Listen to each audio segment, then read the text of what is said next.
안녕하세요. 신동아 박세진 기자입니다. 오늘은 기업 고객인가 아니라 취업 고객으로 찾아뵙게 됐는데요. 자, 오늘 저희가 찾아올 곳은 미국 대사관입니다. 미국 대사관에서도 직원을 뽑는다고 하는데 이게 어떤 방식으로 채용이 되는지 한번 오늘 알아보도록 하겠습니다. 따라오시죠. 미국 대사관이 어떤 일터인지 간단하게 소개를 좀 부탁드려도 될까요? Sure.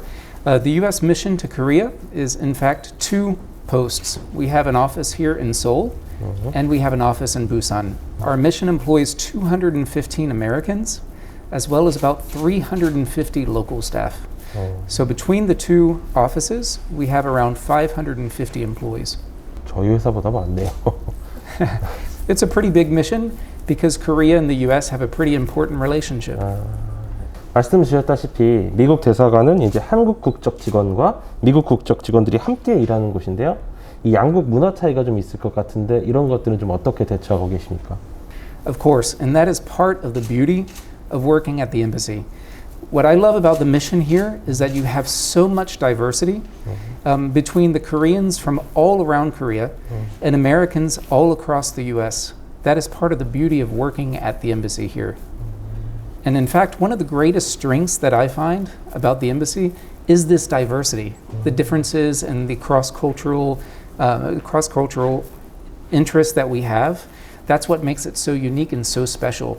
For me, it represents the best of America, the diversity that we have in the US, and to be able to share and relate the story with Koreans. 직원들 간에 혹은 뭐 오해나 이런 게 생기진 않나요? Sure, it can happen. In any family, there are misunderstandings, right? So what we try to do is provide everybody the tools to be able to get and understand each other's side. So we offer professional development programs.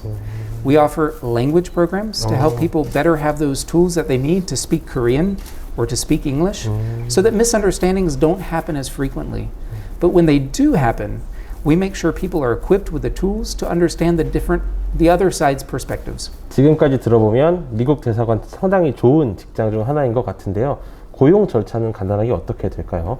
The most important thing that a person should do is to see what's out there and bring passion to their job. Okay, so we've got a website where we list all the jobs, and we encourage everyone to check this website out and see what kind of jobs are out there that we offer. The fascinating thing about the embassy is we have all different types of jobs. You can work in the public diplomacy section and deal with press, or you can deal with cultural activities. You can work in management and provide the logistics and the administrative support to help the mission achieve its goals. You can work for the political and economic sections to report back to Washington about the important stuff that happens here in Korea. You can work in one of the other agencies on the really important activities that connect the cooperation between Korea and America. It's a small village in an office.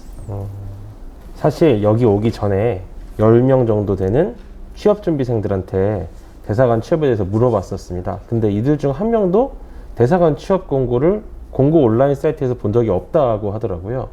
그 대사관 홈페이지에만 공고를 올리시는 이유가 있을까요?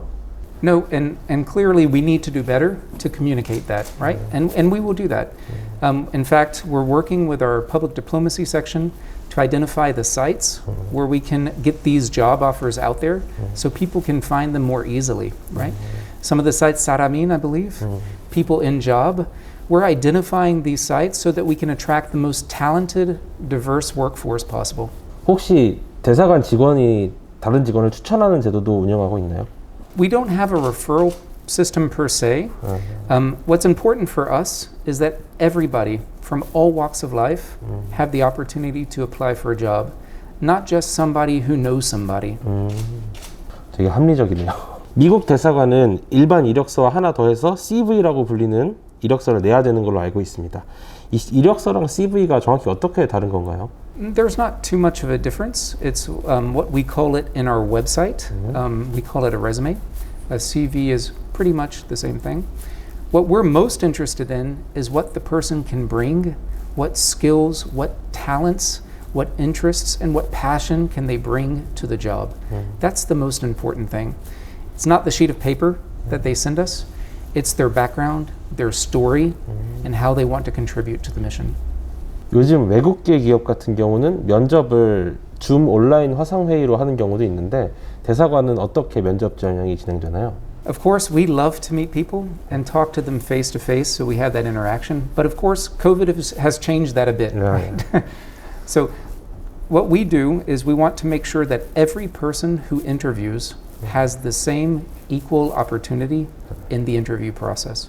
If we choose to offer a video option and a virtual interview, we would normally do that without camera, so that a person has the opportunity to be wherever they are, wherever they have a computer available, and that there is no conception or interpretation about their background behind them or where they might be with that computer. So we tend to prefer those interviews be done without a camera, so that we judge that from a neutral perspective and treat every applicant fairly. 여기서 말씀하신 백그라운드는 외모나 혹은 무슨 인종 이런 것들이 되나요?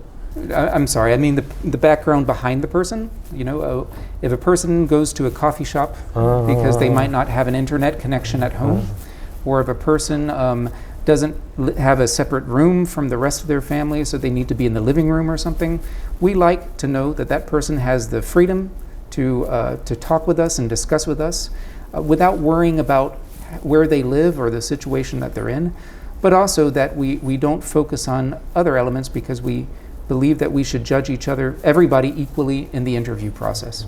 지금까지 들어본 바에 의하면 완벽하게 공정한 채용 절차라고 보이는데요. 그렇다면 이 채용 준비하려면 저희가 어떤 영어 공인 점수라든지 어떤 능력이 좀 필요할까요? Can you describe a little bit more what you mean, what capabilities, so I can answer your question correctly? 예를 들면은 토익 점수라든지 영어 공인 어학 점수나 혹은 뭐 간단한 업무 능력, 컴퓨터 사용 능력 같은 것들이 있겠죠? A personal story. When I joined the State Department back in 2011, what I loved about joining the State Department was that in my class when I joined, there were people from all backgrounds. There were people who went to certain schools. There were people who went to other schools. People who had certain language skills. People who didn't have any other language skills but English. The beauty of working at the embassy is that we don't care necessarily where you come from. We care how you can contribute to the mission. Now, naturally, certain jobs have certain requirements. For example, if the ambassador needs a Korean interpreter, I would not be qualified for that job, of course, right? But we don't look specifically at a person must have A, B, C in order to get a job. We want to see the whole story. And the most important thing is that they bring a passion and a desire to promote cooperation between Korea and the United States. 직무상 세무적으로 필요한 부분은 다르지만 가장 중요한 것은 열정과 대사관에 어떻게 기여할 수 있다는 열망, 혹은 어떻게 기여할 수 있는지에 대한 계획이 제일 중요한 거네요. 100%. 아까 말씀하셨듯이 다인종이 일하는 곳이지 않습니까? 그래서 이제 인종차별이나 성차별 문제가 발생할 가능성도 있어 보입니다. 이 문제에 대해서는 또 대처할 수 있는 방안들이 좀 있으신가요? Discrimination is 100% not acceptable. There is zero tolerance for discrimination in our workplace. Everyone has the right to be themselves. They have a right to express themselves and bring their personality and their unique attributes and qualifications to the job. And any discrimination whatsoever is not acceptable. 지금까지 들은 바로는 안전하고 공정한 직장인 것 같은데요. 요즘 한국의 취업준비생들 사이에서는 워크라이프 밸런스가 가장 유행하는 말입니다. 그러니까 아무래도 이 대사관의 업무 시간에 대해서 묻지 않을 수 없는데요. 업무 시간은 좀 어떻게 책정이 되어 있나요? So first, I love that you mentioned work-life balance, because in order for an employee to feel satisfied and feel engaged at work, they have to know that their family life is taken care of too.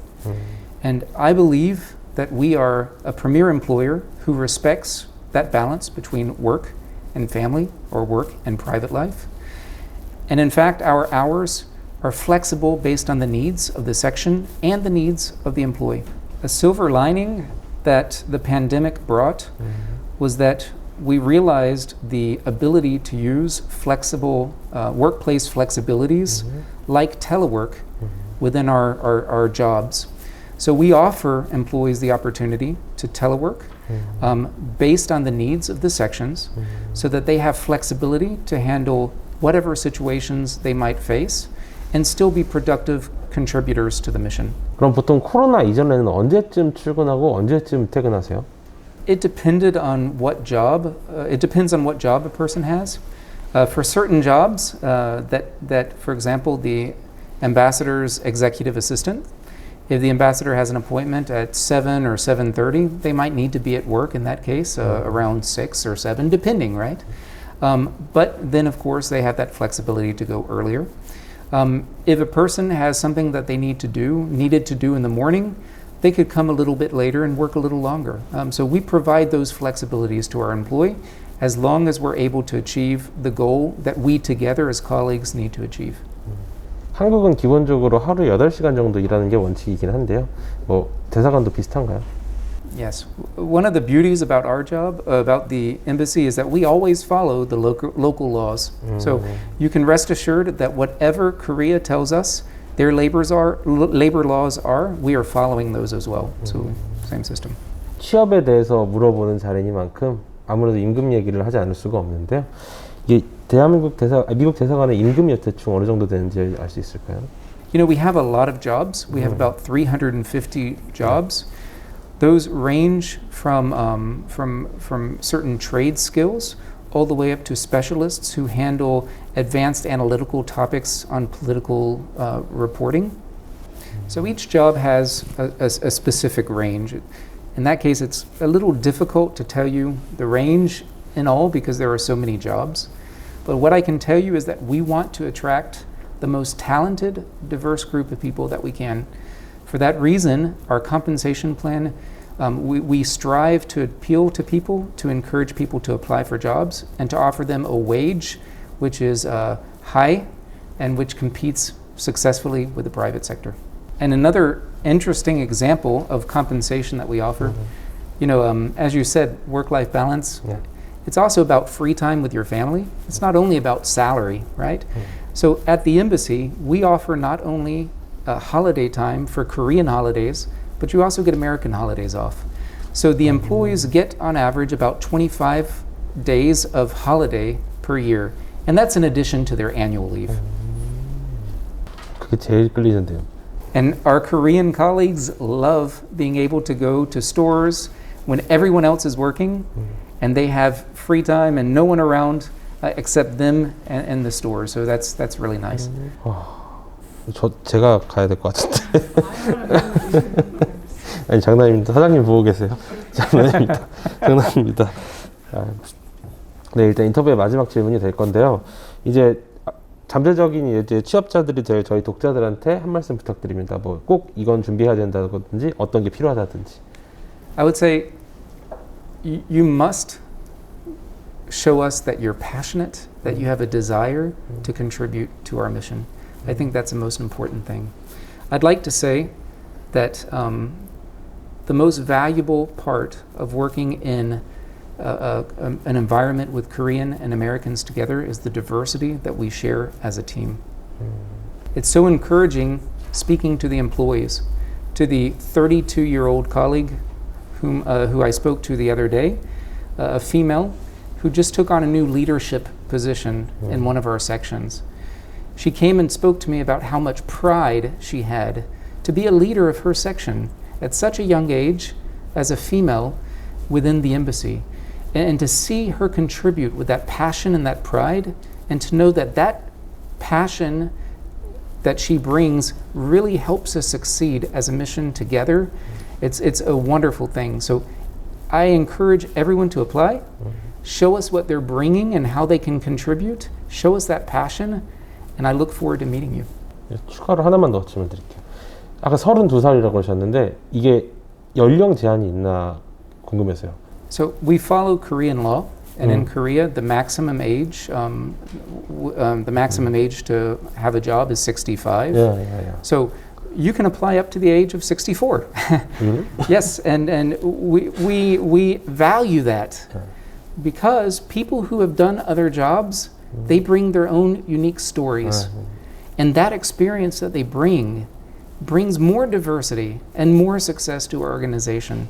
So we look forward to the opportunities to discuss with people from all ages, all backgrounds, how they can work with us and contribute to our story.